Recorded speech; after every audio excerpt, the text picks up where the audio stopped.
hear the music go off. I was waiting for a cue. I was waiting for a sound cue.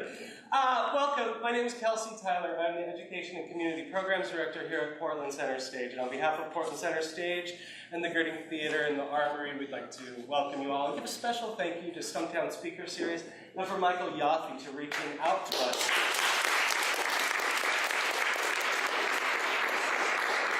It's really exciting for us to host events like this. Our mission here is inspiring our community by bringing stories to life in unexpected ways. I think this fits the bill. And in our education and community programs, we're constantly using that mission to find creative ways to connect to the community and, of course, youth in our community as well. And I'd like to mention a few of our youth programs to you teens in case you're interested.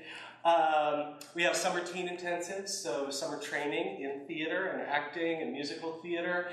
We have a teen council that meets monthly throughout the year, and they see our shows for free and do social events and sometimes some theater training. You don't have to do that if you're not a theater person or practitioner, but maybe a patron. We also have $20, $25 tickets, depending on if it's a musical or not, for anyone under 30. However, access is very important to us. So, with the promo code COMMUNITY, you can get $10 off that price. You can also show up to our Pay What You Will nights, which are the first Sunday previews to every production. And we also have group rates if you want to get a group of teens together. So, if any of that sounds like interest, am I missing anything? Clara, RJ? Got it. Email education@pcs.org. We'll fill you in a little bit more. Thanks again, Michael, and everybody. Enjoy your time tonight. All right, thank you, Kelsey. Good evening, ladies and gentlemen. My name is Michael, and I'm the director of the Stumptown Speaker Series. Thank you so much for joining us for our inaugural event. In the crowd tonight are over 100 students, maybe less, representing 15 metro area high schools. First off, I'd like to say thank you. The series would not be possible without our generous host, Portland Center Stage, as well as the support of Portland Public Schools and the commitment of our incredible student volunteers. Tonight, we celebrate the importance of business, leadership, and entrepreneurship, but moreover, the importance of education and the opportunity education brings. We sincerely hope that you take something away from this talk, something that will broaden your perspectives and inspire you. Now for our guests. An individual often credited as one of the driving forces behind Portland's rapidly growing tech startup scene. Recently dubbed Portland Startup Auteur, Rick Turosi is a co-founder and general manager of the Portland Incubator Experiment, and is also the man behind the go-to Portland startup blog, Silicon Florist. Without further ado, Rick Turosi.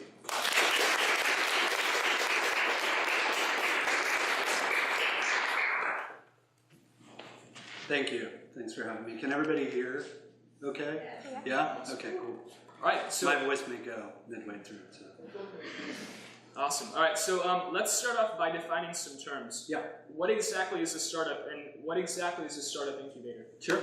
I think the startups have kind of become common lexicon for people, which wasn't the way it used to be, but nowadays people are talking about things like Facebook and Snapchat and Uber and that kind of stuff all the time, but I think it's really important for folks to understand what we mean when we're talking about startups. And there are a lot of people who start companies that are amazing. There are a lot of people who start food carts or coffee shops or design firms or those kind of things. We don't really think of those as startups. In our lexicon, startups are companies that are looking to experience rapid growth. They're generally driven by technology, and they're generally going to need somebody else's money to help them get there. They're not going to be able to just make it by having people pay for their product or hire them for their services. So they're generally borrowing money in exchange for giving away part of their business. So people, high net worth individuals or groups of high net worth individuals will pay them money to buy a chunk of their company so that they can keep growing as rapidly as they want to. And that's startups for us. And what we do as a startup incubator or accelerator, those terms are kind of bandied around the same way. What we try and do is provide mentorship and resources that help those companies move further faster than they would on their own. I often say it's our job to make the startups do all the unfun things about building startups, right? Like they're more than happy to build their product and work on their site and work on their promotions, but they don't want to be doing projections about the type of money it's going to take for their business to succeed. They don't want to be doing taxes. They don't want to be doing legal. No one gets into a startup to look at Excel spreadsheets. They do it to like make interesting products. And so our job as an accelerator is to help teach them how to build a business. Not just build a product, but build something that can survive, that can hire other people, that can make money. The way we do that, because this came up, that like people are like, well, what does that mean? Like, what's a class? What's an accelerator class that you do? And the way we do it is we have a 3-month program of intensive mentorship. So basically, what we do is we start Supply to be part of Pi. We go through this process of selecting them. We pick about 6 or 8 companies. We get about 400 applications. And pick about 6 or 8 companies. We take them through this 3-month process that's basically independent study. So we sit down with the startups, talk to them about what problems they're having or what problems they don't know that they're having, but that we recognize as problems that they're having, and then help find them mentors that can help them solve that problem as rapidly as possible. And then we just continue to do that over and over and over for a 3-month period. We give them $20,000 to kind of survive on while they're going through the program. And then at the end of the program, they get to stand up on stage and tell people about the product they've built and the business that they're building. And that's kind of the incubator for us. Great. And take us through a trajectory in life. Yeah. How did you get here? Yeah, I can ramble on hours and hours about this. Oh, and the other thing I want to mention is if I throw out some term that you're like, what are you talking about? Please interrupt me or like, what do you mean by that? Because I mean, I live in a world where we talk about angels and unicorns and unicorpses and VC and all this kind of stuff, and we talk in this weird code, but I totally understand that most people don't, so please feel free to interrupt. Maybe I'll take you through kind of like, because of the crowd and my education and how I came to that, and then maybe if we want to jump into the business side, do that too. So I grew up as an Army brat, lived all over the United States, lived in Germany for about 5 years, and eventually wound up back in a teeny tiny town in southern Idaho called Twin Falls. And while I was at Twin Falls, was like junior high and high school for me. And I'd always been kind of dabbling with computers throughout my education. And you have to understand this was a time before there weren't computers in every house. There wasn't the internet as we know it today. So dabbling with computers was kind of odd. It wasn't something that everybody did. It wasn't something that you used on a regular basis, but it had always been part of kind of my education. And I got really lucky in high school to have a great journalism teacher who had somehow managed to get multiple Macintosh computers for us to build the school newspaper on. And that's back in 1986 or so. Like, the Macintosh is only 2 years old at that point, and somehow she managed to wrangle a bunch of these things. And I guess for context, that would be like you taking driver's ed in a Tesla, right? Like, I mean, it's brand new, and like you shouldn't have access to that kind of thing. But so we really geeked out about it, and you know, a bunch of friends of mine started working on the platform and trying to figure out how to build the paper using it, and that was probably like really my most kind of informative experience in high school. I went on to college, majored in English literature at Whitman College in Walla Walla, Washington, and continued to kind of dabble in computers there. I had my first email account in 1989, which hopefully still works, and I'm probably still getting spam there to this day, and continued to dabble in computers throughout my college experience, and then stayed after a couple of years to coach lacrosse, and then moved to Portland. So I find the way that Pi came about particularly interesting. So can you tell me about the Wieden-Kennedy partnership and how that came to be? Yeah. So it's I'm the Forrest Gump of the Portland startup scene. I don't even know if that has context for you, but maybe you'll catch it on some AMC channel at some point. But basically, I'm in the right space at the right time for whatever reason. I'm not terribly good at what I do. I just happen to be lucky. And that's basically what you need to be to succeed in the startup world. You need to be, you need to know people, and you need to be lucky, and that's how most people succeed. I had been living in Portland for about 12 to 15 years at that time. I'd worked in a variety of startups, and one had been through an IPO and then crashed during the dot-com days.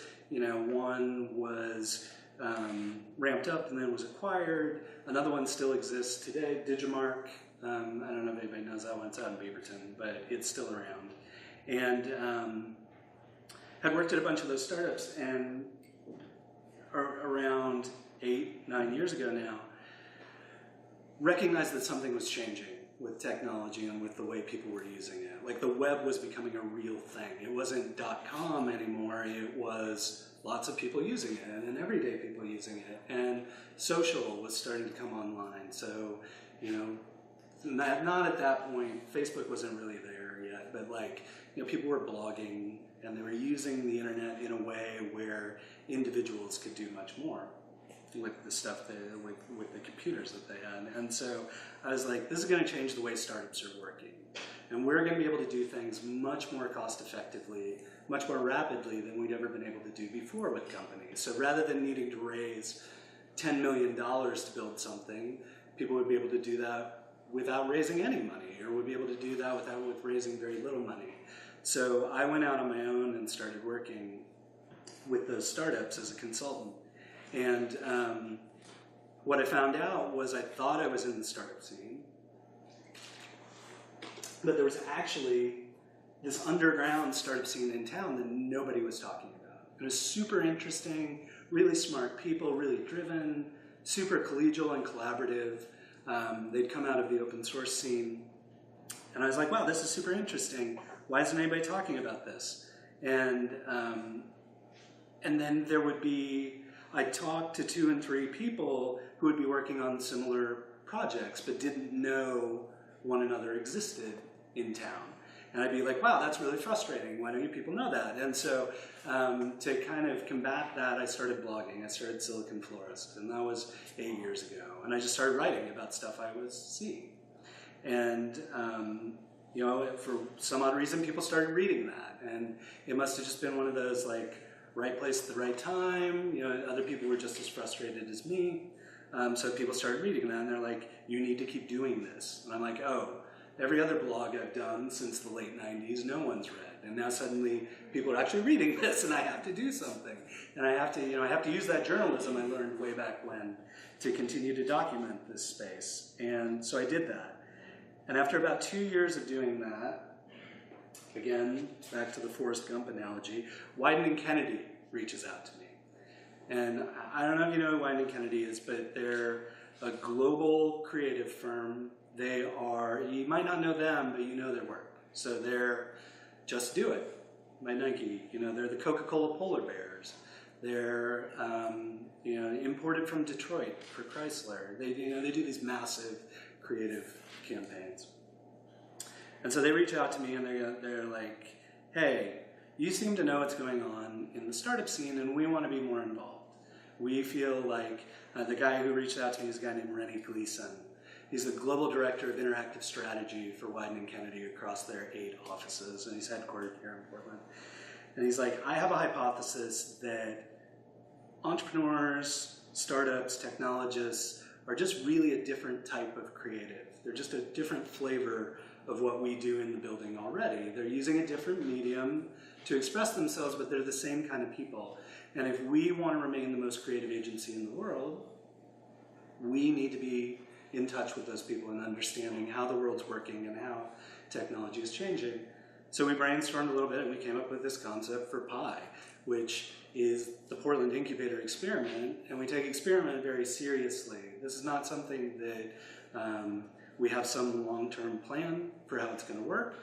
We just look at the Portland startup scene and go, what are the current problems in the Portland startup scene, and how do we fix those? And originally that started as a co-working space, and co-working is just a bunch of startups sitting together, really just kind of pure support for one another. And then once that was kind of working, we looked at it and said, what are other problems here? And realized that we had a need for this kind of accelerator concept. And that's when we went back upstairs. We were down on the first floor of Wieden & Kennedy, so I always call it going upstairs. So we went upstairs and pitched them on the idea of an accelerator. And they are very, Dan Wieden, the founder, down, they're all about trying new things and taking risks. And Dan's phrase is fail harder, right? Don't just fail as hard as you possibly. Like try. If you're not pushing the envelope, you're not being creative. So they're super receptive to these kind of ideas, and they're like, yeah, let's do that. So they put up more capital. They hired me on full time. It had been a volunteer project up to that point, and then we started running the whole accelerator thing. And what are your metrics up to date? Yeah, it's funny, we don't focus on our metrics, but there are metrics that you're judged by if you're a startup accelerator. When we started this, there was a handful of accelerators. Now there are thousands all over the world. And we've always focused on how do you make it easier to be a founder in Portland? Like, that's all we care about. We want to make it easier to start businesses here. We want there to be a better network. But by focusing on those things, the metrics just kind of follow along. So we have, to date, as Pi, invested about $500,000 of Wieden & Kennedy's capital in these startups that we've been working with. And that's translated into them being able to raise more than $150 million in venture capital that has created more than 500 jobs in Oregon. And we're starting with companies that are like 2 and 3 people. So, we're really not doing anything. We're kind of like finding really talented people and going, oh, we think you're super talented. Can we hang out with you and maybe help you a little? And then taking credit for their success the rest of their lives, basically. like any good institution does, we will claim all of our alumni and all of their success forever. So. Great. And so everyone and their grandmother seems to have a startup these days. Mm-hmm. Is this healthy? I think it's good. I think people should be exploring what they're capable of doing. Again, there's that discrepancy between is this really a startup or is it just a business that you're building? But I'm a firm believer that there's no better way to learn than trying these kinds of things. And yeah, again, back to the terminology, right? There's this kind of secret society, secret code of how you're supposed to do this. But it's not terribly hard to break into. It's not terribly hard to decipher. And we all have been more and more open about how you need to do what you need to do to be successful with these things. And even if you're not successful, even if you don't create the next Uber or Facebook, you could still create an incredibly meaningful business for you and maybe a few other people, maybe 100 people. I just think it's really interesting for people to take the opportunity to try and solve problems that may be a problem that 100 other people are suffering from. I think if you look back at the dot-com days, and the reason that whole thing didn't work is because back then we were all trying to sell to the same 10,000 people online, right?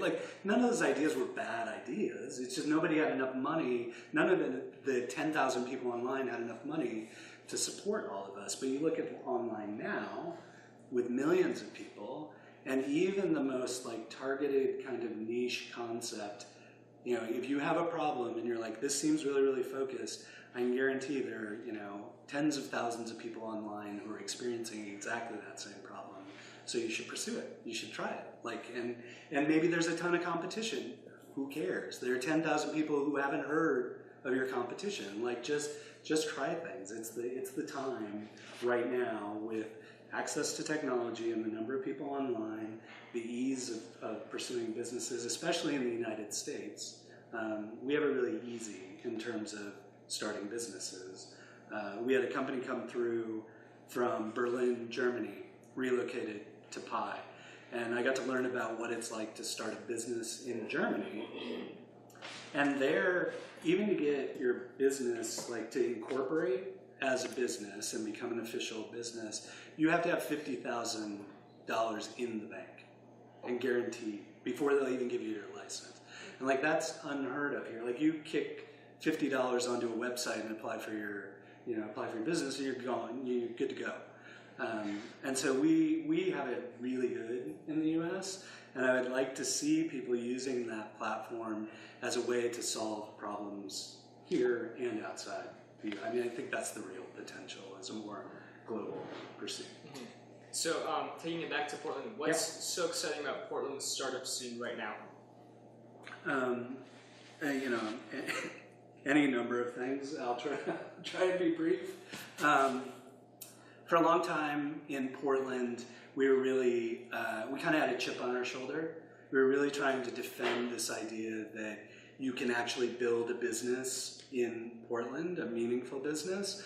And that's been proven a couple times, but it's always seemed accidental. Like Nike seems accidental, or Columbia seems accidental, or Tektronix seems accidental. It's not thematic. There's not a trend of businesses being built. And so there's a generation of startups in town that really just dug in their heels and said, we're going to build businesses here. And we're not going to move to the Valley. You can invest in us here if you believe in what we're doing, and we promise we'll be successful. It's been exciting to see them grow, to be, real companies and find success. But I think what's even more exciting now is now that that trail has been blazed and people understand that you can build businesses here, it's this next generation that's coming along that has the potential to not only build bigger, more successful businesses, but also has the ability to bring more credibility to what's been done here already. So I'm really excited about these companies that are relatively quiet because they haven't had to make it a big deal that you can build a company in Portland. That's been established. And they're doing super interesting things. Like there's a great drone company here in town called Skyward that's basically they're like air traffic control for drones. So making sure that as drones become used commercially, they're not crashing into each other over cities and that kind of thing. There's a company called Opal here in town that really originated out of an agency and was a product that they had developed for a client that they now figured out how to create a huge business around. And there are tons of those stories. And then there are also the businesses that are now relocating here, or individuals who are relocating here because they've spent their time in the Valley and now they're ready, they have their network and now they're ready to move on to kind of the next phase or be in a town where they can afford to live, quite frankly, but where they can also be more collaborative and collegial and not have it always be super competitive. So there's tons of exciting stuff going on in town, and it's a little difficult. It's still a little difficult to find. It's still very much, despite everything I've tried to do and other people have tried to do, it's still not. We don't have Facebooks or Snapchats or Googles. Well, we have a Google office, but not those kind of household names here. So it's a little harder to find. And what would you recommend for teenagers or high school students looking to tap in, to this growth in the startup scene and trying to tap into it? Yeah, we're coming at it from kind of both sides. Like, this is great. If you can come to more of these, you'll get connected with a ton of people in the startup scene. We work on. We're working on more projects in high schools, like Startup Camp, where, I would encourage you to come out to Startup Weekends, which are these basically 54-hour sprints we do here in the community, where you start at the beginning where you have nothing, just people with ideas, and then at the end of the weekend, you actually have a product and a team, and you're able to pitch it to people, and it's super interesting. And we do it around, there's just like Portland Startup Weekend, but then we've done Startup Weekend Latino, or we've done Startup Weekend Access to help people who may be blind or deaf. Like, how can we build products for them to make technology more accessible? And it's just a really great way to meet a ton of people immediately. I would also say, be vocal about what you're doing. Like, if you're dabbling, building products or mucking around with technology, document that. Like, blog about it or take photos of it on Instagram or Snapchat or whatever, and let people know what you're doing. Portland has a really hard time with that. I always say we're aggressively humble, right? Like, and we don't do a good job of promoting what we're doing, but that causes a disconnect in our community. And you should always be proud of what you're building. You should always be effusive about it and sharing what you're building, and you'll be surprised who will come out of the woodwork once you start doing those kind of things. And the other thing I would say is, don't be afraid to attend any meetups in town. In Portland, on any given day, there are 10 different tech or startup events happening. There are like 10 happening right now besides this, and they're super welcoming, and they had to start at some point, and they want to help people when they're getting their feet under them. So just don't, I guess across the board, don't be shy. Like, go to stuff that you can. If you encounter somebody interesting in Portland, email. Like, every CEO I know of a startup in Portland reserves part of their calendar just for random coffee meetings with people. I mean, everybody here is super accessible. So if there's somebody you admire or a company in town where you're like, oh, what they're doing is interesting, reach out. They will take time to meet with you, I promise. Awesome. And so elaborate on the power of humility and what you mentioned previously and how it plays into Portland's business and startup culture. Yeah. So I gave a talk on humility because I've just always been, I'm not terribly self-promotional either, but I get to promote other people, which allows me to kind of dodge that bullet. And the other nice thing is when I write a blog post about something that's important to me, there's one person that likes that blog post. It's generally me, maybe my mom. But if I write it about somebody else, then suddenly my market's doubled immediately. Like, they're proud of it, and I'm proud of it. And it's,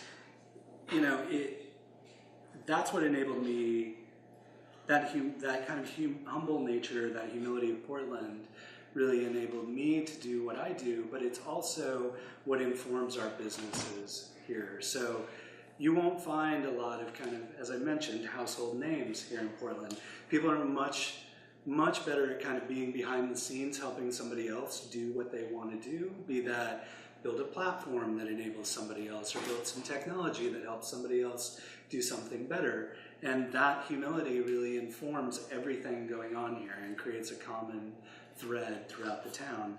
The other thing that's super important is Portland is really good with UX, or user experience, which is how does a human interact with said technology in a meaningful way so that it makes sense and you know how to use it.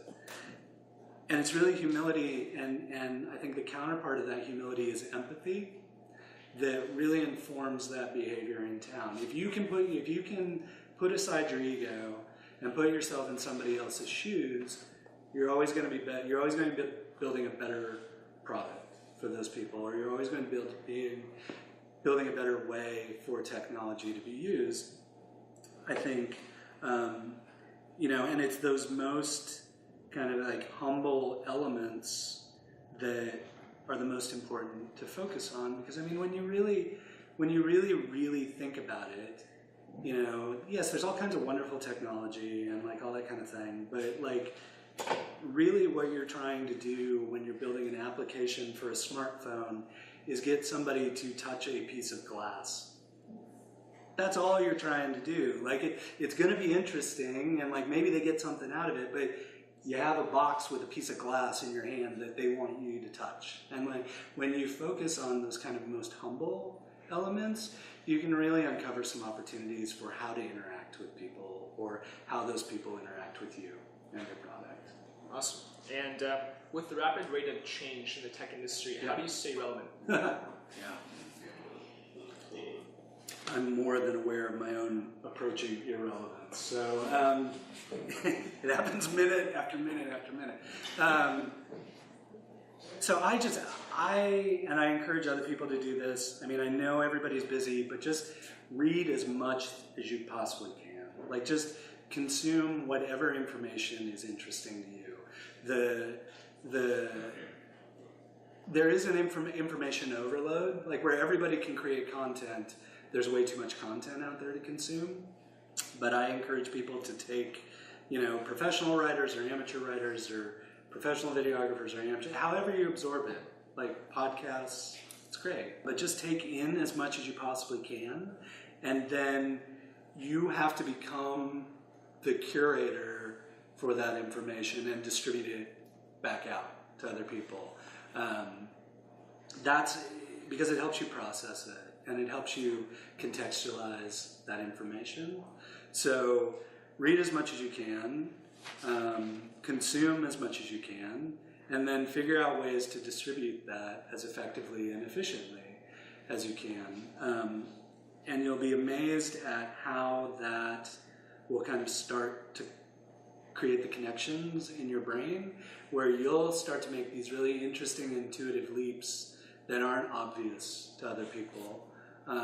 That's where I've really leaned on my English background, is both in connecting people and like following trends in technology, is it's really just like writing the plot of a story, or like figuring out which characters are supposed to meet up when in the story. It's the same thing, and it's just from consuming information that I'm able to do that. And it doesn't have to be tech. Maybe you like food, or maybe you like fashion, or what. I don't care what you like. There's a ton of content out there about it. And so start consuming as much of that as you can.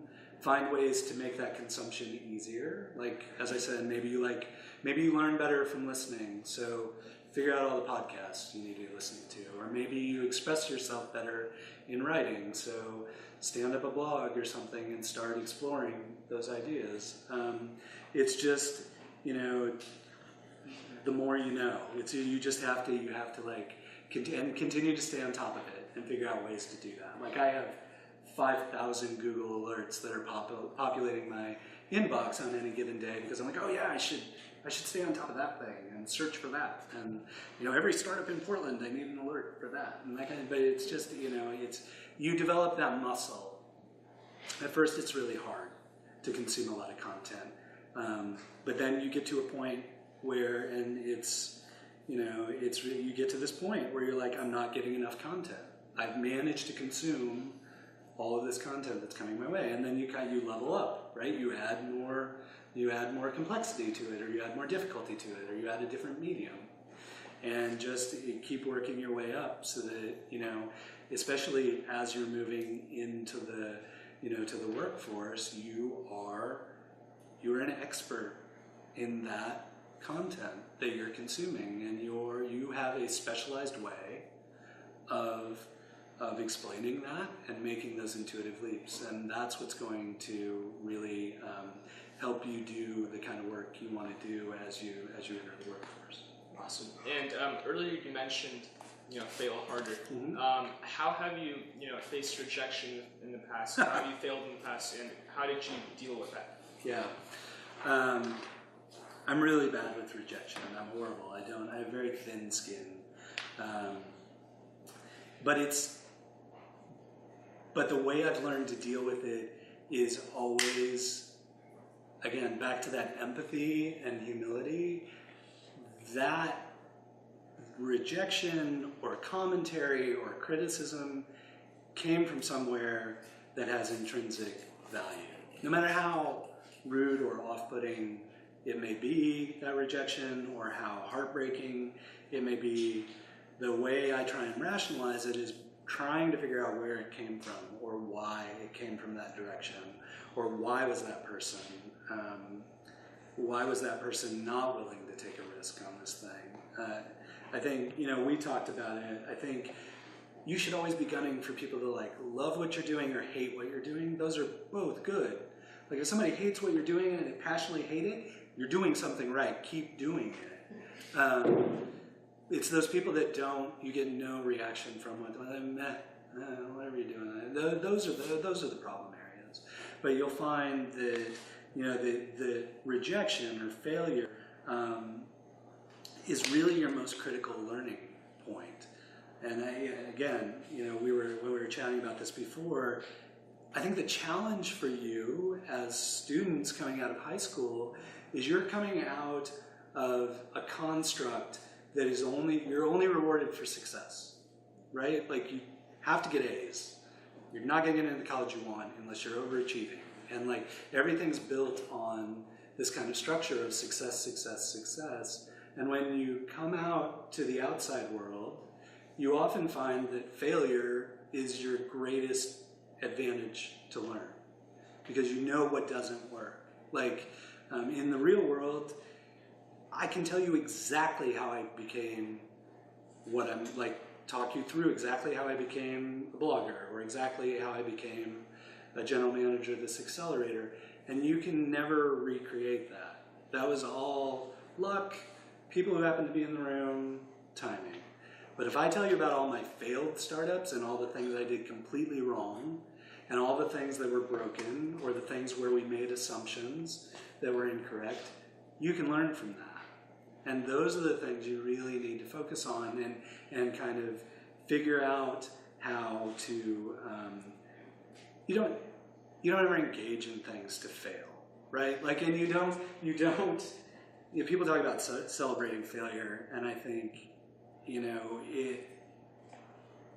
the people who are talking about celebrating failure are people who have then become successful, who are going back telling you about how they failed, right? It's never the people who have absolutely failed. They're not telling those stories. So what we're really telling, I think when we talk about failure, what we're really celebrating is a story of persistence. That failure didn't stop us, right? That we messed up, we made mistakes, something horrible happened, tons of horrible things happened.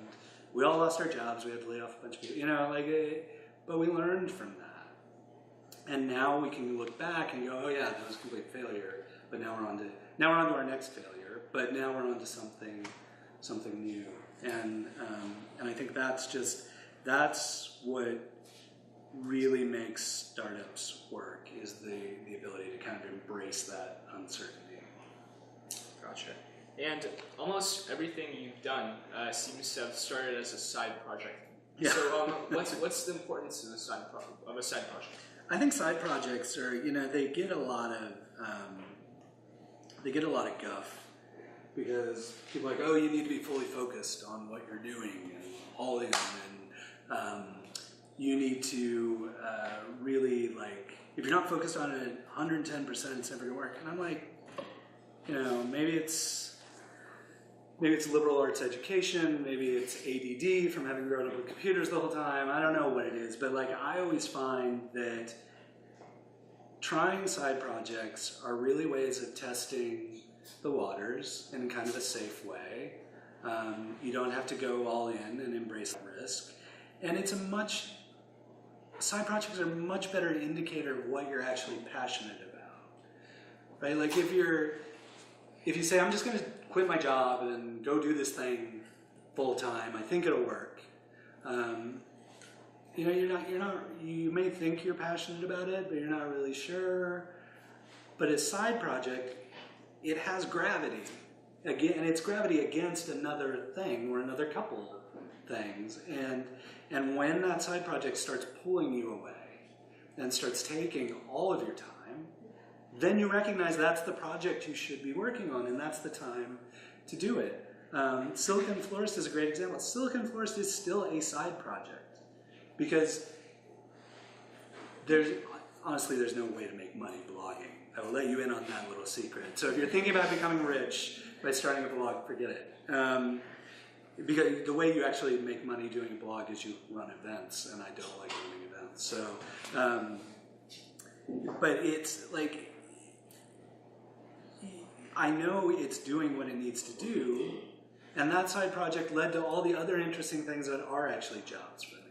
And I never would have known that if I'd just been happy in my role, kind of doing my thing, working on just one thing, and then that was it. It's really the side projects that open up the doors or make the connections.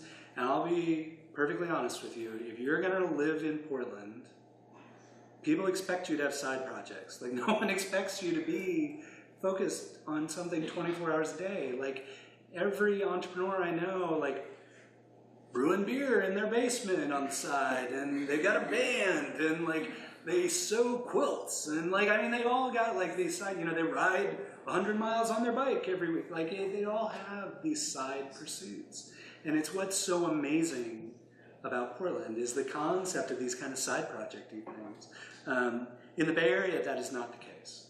Okay, I've worked in the Bay Area, and I love the Bay Area dearly. It's, it's the Hollywood of tech startups. If you want to do a tech startup, you should probably spend some time there. It's super interesting. But it's also full of people who spend 18 hours a day at the office and maybe get 6 hours of work done, because that's their social group and it's everything that they're doing. It's all consuming. Whereas in Portland, people work really hard for like 8 to 10 hours on their job, and then they have all these other passions that they're pursuing, or they whatever. And it creates a really nice, well-rounded, balanced kind of life for people. And I think side projects always bring that balance. And when things get out of balance and side projects become your full-time thing, then find another side project to start, because you always need that kind of gravity opposing one another. Awesome. So it looks like we don't have a huge amount of time left, so I have one more question for you, and then we can open up questions from the audience. Yeah. So what do you see as the future? And does it excite or scare you? I'm still waiting for my flying car. Someone keeps promising.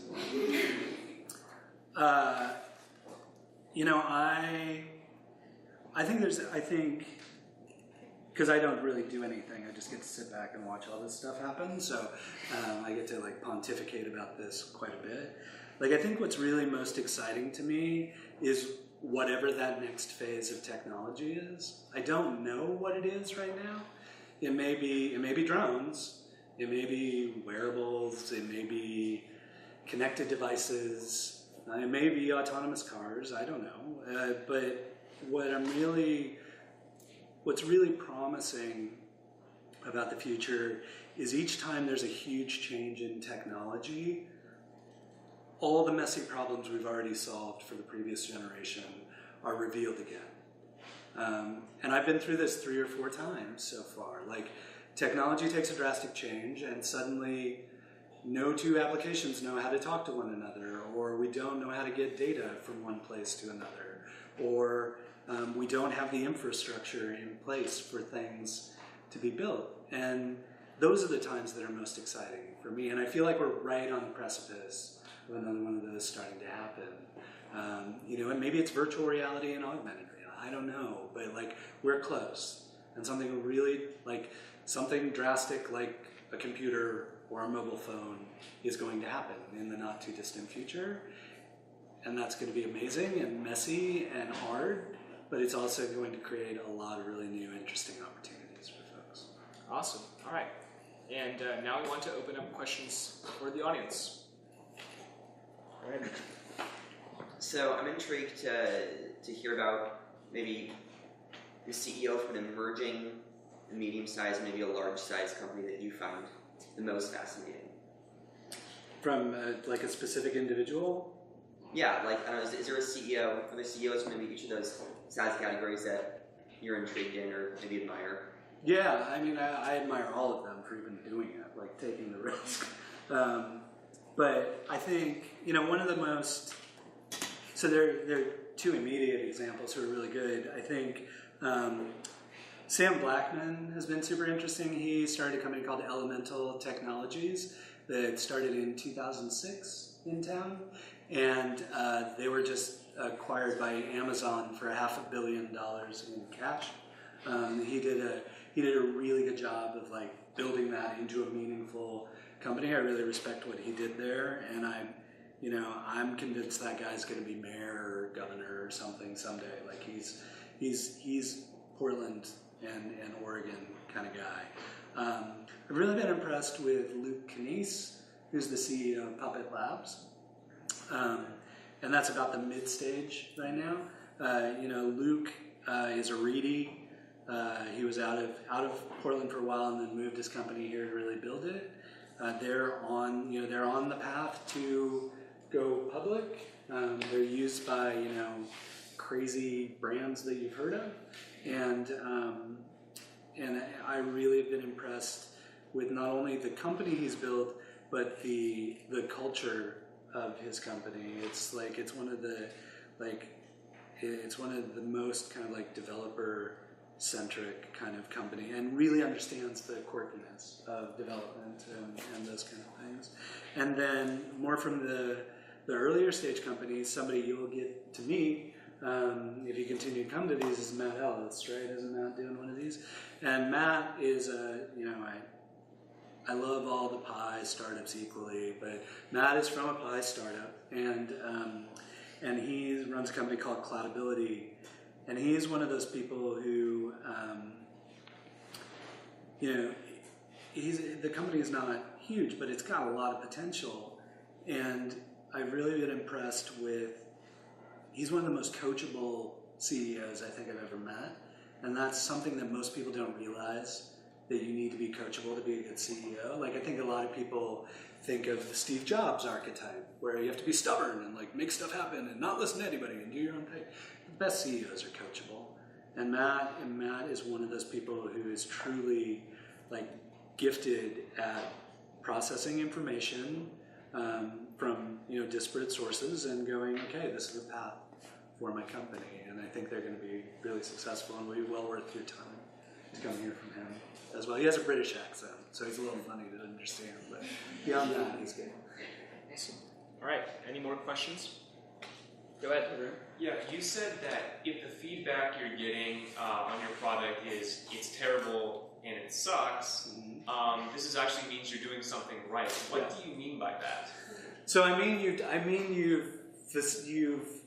you've forced someone to react to what you've built, right? And if they truly are like, I hate this, it's the worst thing I've ever seen, then maybe the polar opposite is what you should be working on, or it may be that I hate this, and you're like, what do you mean by that? And you start drilling down to the point of, it's not really that I hate everything you've done, I hate this one little aspect that upset me, and now I don't like your product at all. And so it's kind of like, there's a practice called the 5 whys, where like somebody says, I don't like this, you go, why? And then I go, well, because of this, you go, why? And you do that 5 times, and by the time you do that, you've gotten to the root of the problem generally. And so negative feedback is a great way to do that, because those people cared enough about what you were doing to actually take the time to provide that feedback. Like, people who don't care are not going to provide that feedback at all, right? They're just going to ignore it. They're like, I'm not going to do that. So yeah, that's why I encourage people, like, yes, it hurts. Yes, you want everybody to love your product, but like really take the opportunity to kind of delve into why did they say that, or what was the impetus for making that comment. It's hugely beneficial, and I encourage all of our startups to do what we call loss analysis, which is anytime they've had either a customer who was using their product stop using their product, or anytime they've had a deal fall through on somebody who could be a potential customer, they have to talk to that person. Well, why did that happen? Like, why didn't we win this deal? Or why did you move away from our product? Because it's hugely informative in what they continue to build. Awesome. All right, go ahead. I've heard you talk about the men CEO. What are the opportunities for women? Great question. We're trying to do a ton of work around, again, back to Pi's numbers, that we haven't really focused on our numbers, but we've been lucky to have 25% of our founders are women. Portland as a whole, as kind of a community, recognizes the fact that we're the whitest city in America, and we've got a bunch of white guys running businesses, and they're really talented women, really talented communities of color, and how do we fix that? And we're starting to be really intentional about it. and put funding behind those efforts. We've got a woman, Mata Zepeda, came through Pi, runs a product called Switchboard, and it's a means of connecting passionate communities with a very simple series of asks and offers. So I have something to offer the community, or I need something from the community. That's the basic construct. It's really good for like alumni organizations, or nonprofits do well with it as well. And she is like this accidental CEO who's just amazing. And I have other founders who are just like, I want to be her when I grow up. Like, she knows what she's doing, but she had no intent of doing it. And we're seeing more and more of that. I think my biggest concern right now is we need more role models out there. Like, people need somebody that they can identify as, oh, they're like me, and they did it, so I'm capable of doing it. And that's where I think a lot of our focus needs to fall. I think funding helps. And, our mentor base is 40% women or so.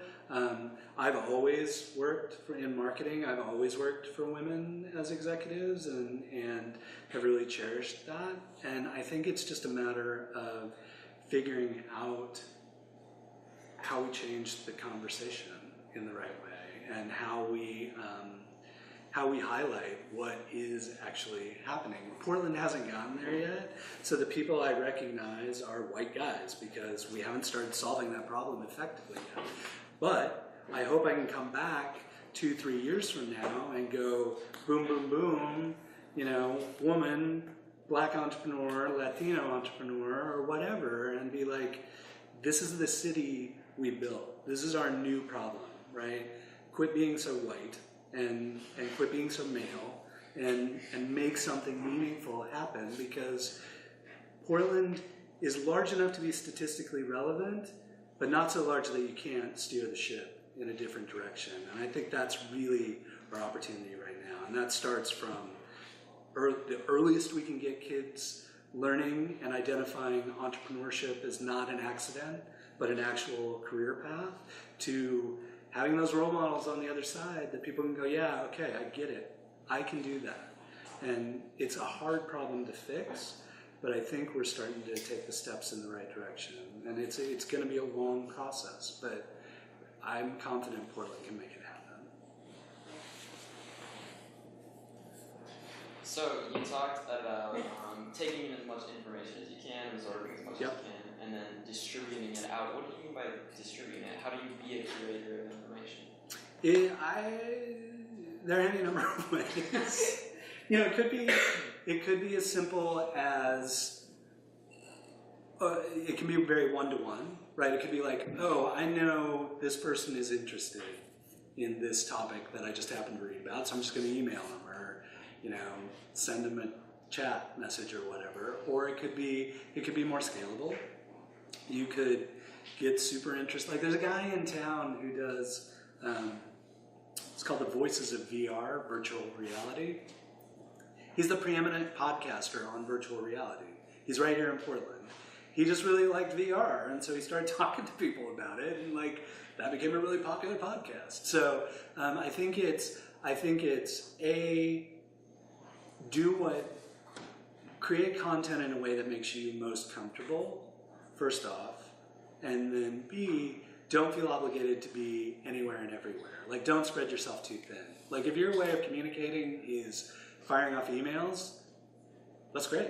Just do it that way. If you would much rather have a podcast or shoot videos, then do it that way. But find what's most comfortable to you. I mean, for me, I really love my blog, but I probably do more of that on Twitter. Like, that's where I'm consuming and sharing information the most. And so that's my vehicle, because it constrains me, because you've heard me babble for an hour, right? I'm not good in constraints. It's like I need that 140 characters to kind of rein me in, so I'm sharing efficiently. But it's really just looking for a platform that you feel comfortable communicating on, and finding that topic that you're passionate about.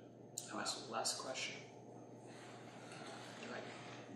You talk about entrepreneurship, you say to be a career, and I was curious how you envision that as a career for people in a sense that, yeah, you come up with an idea, but what people do in college if that's what they want to do. It's not the typical lawyer, medical, like what constraint and what majors, in terms of that.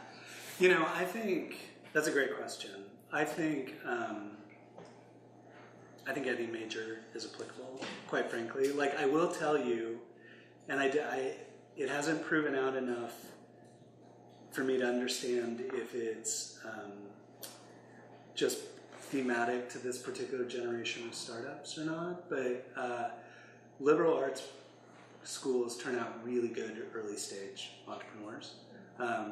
Reed produces more startup founders in town than U of O or OSU or any of those schools.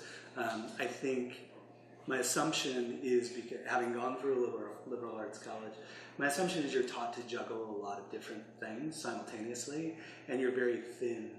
You're not expert in anything. You're a good cocktail chatter for practically any subject. So I think figuring out ways that you're balancing a bunch of different things can be helpful. I think, if you happen to be lucky enough that you're passionate about something that's directly applicable, like electrical engineering or development or even business, then yeah, definitely pursue that. But to me, and this may be the wrong way of thinking about it, to me, college was an experience of learning how to learn. That's all it was. It didn't matter what I was focused on, just I happened to have something I was passionate about, and they taught me how to learn about that thing. And so I think practically any subject matter, I talked to a ton of people who were like, I was a theology major, I was a philosophy major, whatever. I think Mata, back to her, I think she's like a Russian lit major or something, so it's like it doesn't really matter. It's really just the wiring of your brain to start to consume information more effectively and redistribute it. In college, generally distributing it back to the professor exactly the way they want to hear it is generally the best way to go. Unless you're in grad school, then you get to start thinking on your own. But it's really, I needed college. Like, I needed that experience to learn how to think and to learn how to learn. Some people don't. But I think, if that's what you're doing, college is not going to negatively impact you. It's only going to help you for entrepreneurship, but I don't think, there's schools that have entrepreneurship programs that you can go through, and I think the jury's still out about whether that's more effective than just going through a traditional program. So we're kind of in wait and see mode on that right now. Awesome. All right, well, a round of applause for Rick.